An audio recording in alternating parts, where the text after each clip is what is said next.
Back for another week of Pitt football talk, just over 2 weeks away from training camp starting here at the end of July for the 2025 Pitt football season. This is the Pittsburgh Sports Now Football Pulse. I'm Nathan Breisinger. And last week we got back into things, getting a couple of these episodes out throughout the week, touching on a handful of topics between big questions on offense, big questions on defense, breakout candidates. What about which transfer could come in and make an impact right away? And how about some scheduling topics, talking about 3 defining games for this upcoming season?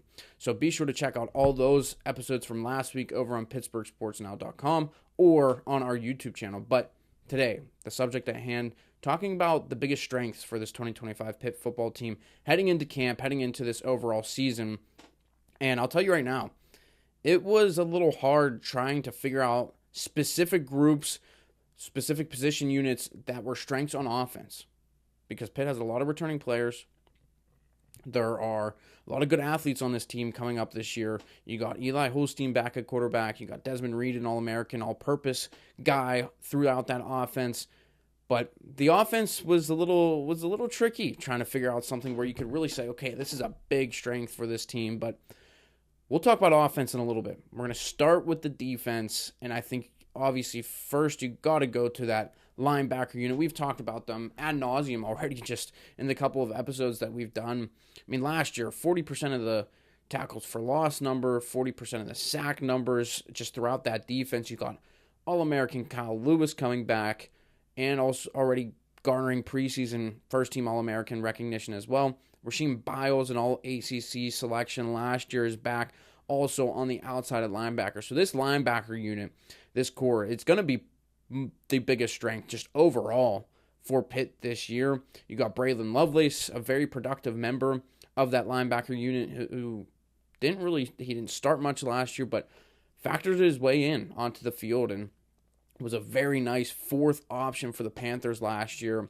Made a lot of plays for Pitt, and he'll be relied on once again moving to that middle linebacker spot, but he'll be battling with Jeremiah Marcelin, who was one of my breakout candidates for this year, going in at middle linebacker. Both those guys, either way, they're going to see the field. So Pitt has another 4 guys right there in itself. A couple of other guys knocking on the door, whether that's Aliquippa native Cam Lindsey, Jaden Bonsu, the Ohio State transfer. Those 2 guys are going to try to get on the field as much as possible. They're at the star linebacker position, which is where Lewis plays, so it'll be interesting to see how much they can get on the field. But, I mean, right now, Pitt's in a tremendous spot with that linebacker unit. Ryan Manilak has done an amazing job building that group up, sending Servassier Dennis to the NFL. Brandon George had a nice long career at Pitt and has gone on, was signed to the Chiefs. So now it's just continuing that momentum, and that was a big question we asked last week on defense. Can this linebacker unit live up to the expectations that have been set for them last year going into this year? Because they have the playmakers, they can fly around the field. We've seen that. We've seen the athleticism that this group has and seen the work that they've put in. We heard from Kyle Lewis just how much time he spends in the film room, and it's carried over to all the other linebackers pretty much in that unit. So they are, of course, one of the biggest, if not the biggest strength on this Pitt team heading into 2025. There's going to be a lot of pressure on this unit because not only are they going to be factoring into getting to the quarterback, stopping the run, they're also going to be in coverage as well. Rasheem Biles led Pitt last year in pass breakups. He'll be relied on heavily to do that once again. Be all over the field. Biles and Lewis, of course. And Lovelace is a quicker middle linebacker, but Marcelin's a guy who can maybe be more of a run stuffer. So a lot of different layers to this linebacker unit. That's why you look at them. They got 4 guys right now that I think can play, especially if Marcelin can take that step as a true sophomore. And then who knows? Who will be those breakout guys in the remainder of the unit? Cam Lindsey, Jaden Bonsu, Devin Bruton. We haven't talked about him much at all. Nick Lappy's an older guy. Will he see the field? He was a former walk-on turned scholarship guy, but hasn't really seen a lot of playing time the last year or so. So linebackers, of course. That's a big strength for this Pitt team. Now, also on defense, I mean, we really have not talked about this unit much at all so far in the last couple of weeks, couple of episodes that we've done so far. The defensive tackle unit, I think, is a really underrated strength to this Pitt team because they easily have 4 guys with a 5th that can rotate in there regularly throughout throughout the game, throughout the season, and you look at the guys, and the production numbers obviously aren't super high because they don't need to be.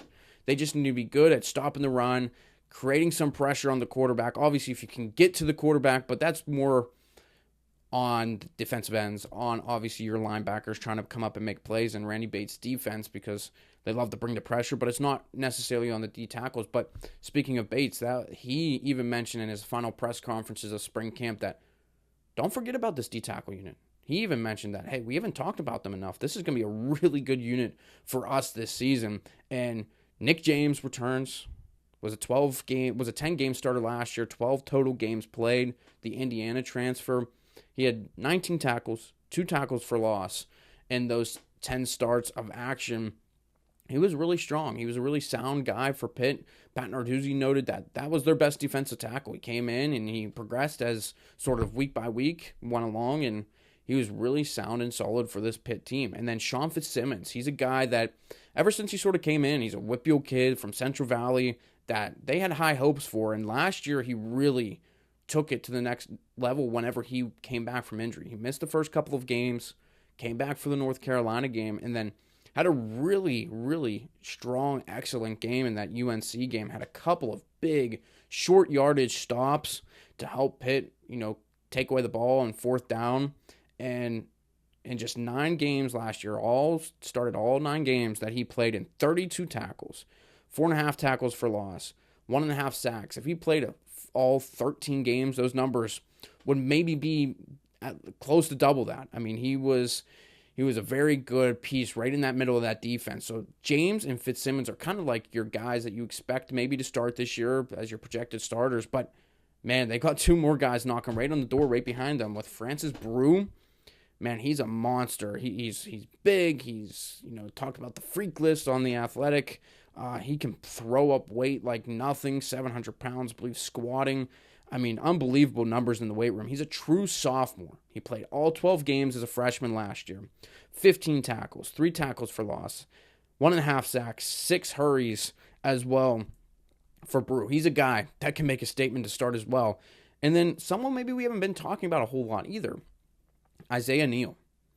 He is still in the younger end. He's only a redshirt sophomore. He played in all 13 games last year. 2 starts under his belt. 21 tackles, 3 tackles for loss, 1.5 sacks. So all 4 guys right there between James, Fitzsimmons, Brew, and Neal, all very instrumental pieces of this D tackle room. And they just got some nice depth there. And now we're not even talking about some other guys that could potentially come in and make an impact for this Pitt team. Jasir Whittington, he'll be a redshirt freshman this year. Redshirted last year. I think got on the field like once or twice in 1 or 2 games last year. But highly rated recruit, 4-star guy over from the Philly area. He's a bowling ball type guy. He's a little bit shorter, but he's compact. I mean, really just reminds you of a Kalijah Cansey type player. So maybe he'll step in and be a guy who can make some plays, be really sound in that run game, that run stop game. So Pitt, 5 guys that really can get on the field a lot. Nice rotation. And again, you talk about some of those teams that win every single year, your Bamas, your Georgias. They have 6 guys. They have 5 guys that can rotate in, big guys. Now Pitt has that this year with those 5. Ty Uhas is another guy from Central Catholic that we'll see where he can fit in. He's kind of a DN recruited wise, and then I believe he's slotted in. He's now at D tackle, so we'll see where he can sort of develop into as well in his second year within the program. So those are 2 big strengths, I think, right up the middle there in Pitt's defense. Your D tackles and your linebacker unit. I think DNs need a lot of work. The secondary, just overall, we'll see how things transpire and progress with that unit. But right up the middle, I think defensively really strong for this Pitt team. But what about offense? I mean, this is where I really struggle trying to figure out something on this offense, because you have the playmakers. I mean, you could say, okay, maybe Eli Holstein, but he had a good first 5 games and really struggled in the last 5 games. We talked about the number in a couple episodes ago. Just his splits between his first and last 5 games of the year.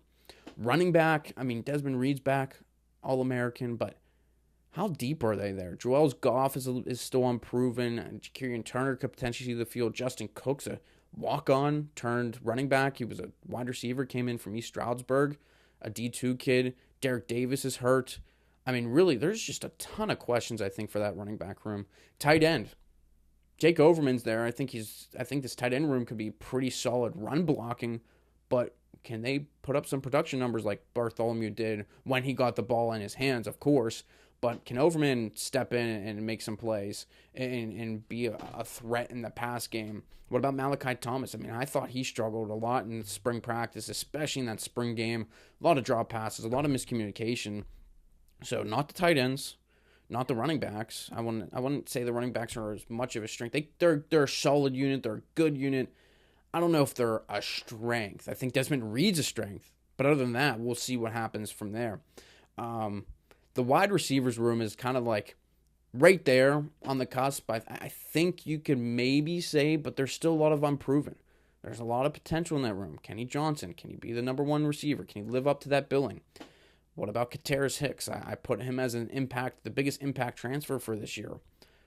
What about C.J. Lee, Poppy Williams? They were both hurt throughout spring. Can they come back and be playmakers? I mean, Deuce Span's a 6'4" guy. I think there's a lot of potential in that receiver room. I think they're pretty deep, but would you say they're a strength? I don't know. So if I were to go and say there's one strength on this offensive side of the ball and looking really more specific, I think you look at that, maybe that interior offensive line. Think the tackles. I mean, you brought in 2 transfers in Kendall Stanley and Jeff Piercy. We'll see how they translate. Ryan Baer, he had some ups and downs last year, but meanwhile, he moved from right tackle to left tackle because of the injury to Branson Taylor. Now he's back at right tackle. But I have to say I think the interior line might be your biggest strength, especially the starting 3. Keith Govea was brought in from Richmond, obviously a lower level last year, but he has 24 career starts under his belt. I believe he's a redshirt senior. This is his last year of eligibility. I think he could be really good for this offensive line. Looked good. He's versatile too. I mean, he went into center, played center in the spring game because they needed him to. But then you look at Lyndon Cooper. He played all 12 games last year. I thought he did a really nice job for Pitt. He could be better, but I think he still did a pretty solid job for Pitt last year. Allowed 2 sacks and took 3 penalties in those 12 starts that he had a year ago. Did miss a game due to injury. And then at right guard, B.J. Williams, he has 19 career starts under his belt. He's only a junior. I mean, he's a true junior. Started the field, got on the field, started as a freshman. So he has a ton of experience. Played 898 snaps last season. Allowed 3 sacks, 3 penalties now.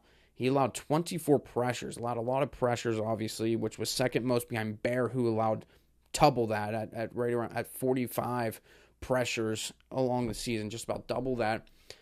But I think this interior line could be pretty good for Pitt. I think they could be really sound. They have a ton of experience mixed in there, and so is the tackles. But the tackles obviously have a lot more on their shoulders to obviously protecting the quarterback, whereas I think, that interior line is going to be huge in the run game, and obviously, I mean, important, of course, still to protect the quarterback, but I think just these 3 right here between Govea, Cooper, and Williams could be a strong little trio right in the middle as long as they stay healthy. And Cooper and Williams stayed on the field all last year. Govea has a ton of starts under his belt, 12 games. I think he played every single game last year for Richmond.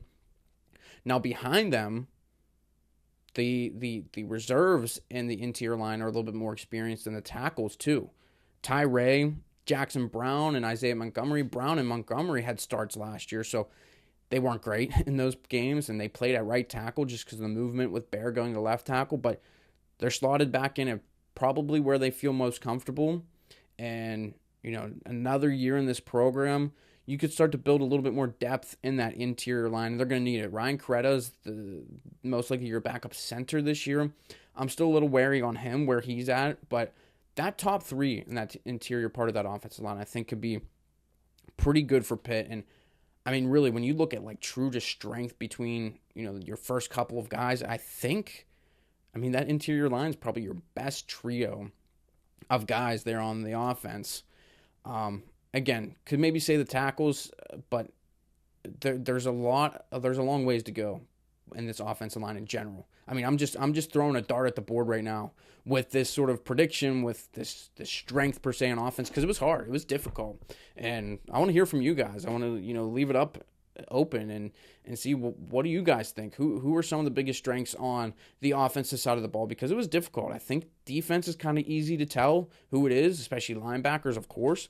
But offense was tough. So, well, that'll do it for this episode of the Pittsburgh Sports Now Football Pulse. Be sure to leave some feedback on this video over at PittsburghSportsNow.com. I'm Nathan Brasinger.